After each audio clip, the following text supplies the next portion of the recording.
And you're going to take that decimal that's after the 7, and you're going to move it. The key is, which direction do we move it in? And how many places? Well, you just figured out how many places. When you did the difference between the two exponents, that's the number of places you have to move it. So how many places are we going to move this decimal? 4 places. Now, our choice is, can we move it to the right, or can we move it to the left, as you're looking at the paper as you're writing down? Does everybody understand that? That's the tricky part. It's actually not that tricky. Step 3, you're going to figure that out. And you're going to figure it out by asking yourself the following question. Am I going from a big exponent to a small exponent? Or from a smaller exponent to a bigger? You're going to figure it out by asking yourself that question. Write the question down. Am I going from a big exponent to a small exponent? Or am I going from a small exponent to a bigger exponent?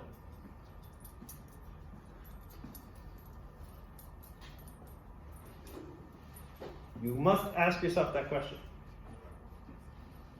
Am I going big to small or small to big? Everybody following? Okay? What am I doing in this question? Am I going from a big exponent to a small or small to a big?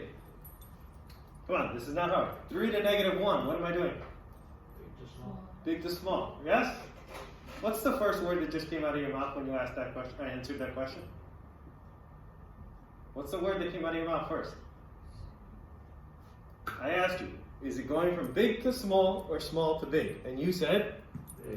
Big to? So what was the first word? Big. That's what you have to do to the number. You have to make it bigger.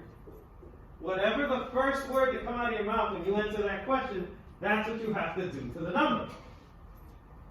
Does that make sense? You said big to small, so your number has to get bigger. By how many places? 4. So right now your decimal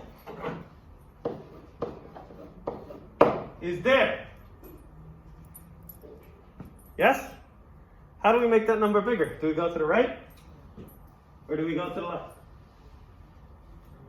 We go to the right. How many places? 1, 2, 3, 4. Decimal there. Fill in the gaps. 5,470,000 decimeters. Done. No conversion, no crossing out, no none of that. Is this not easier than what you learned to do before? Just use the chart that's in front of you. For homework tonight, okay, you're going to get a worksheet. Actually, you're going to get a packet, but you only have to do the first page.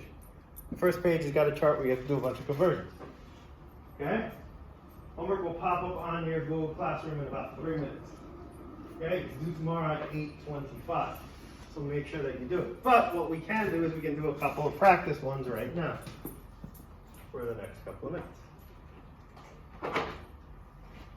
Pick my favorite number.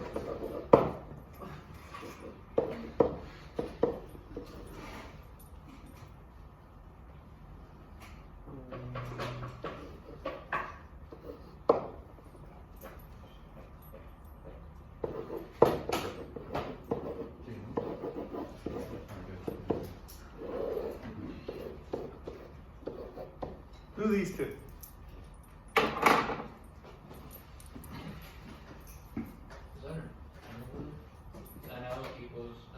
That's a weird looking, it looks like a U almost. Yeah. Look at your chart, see it. It's there. See it?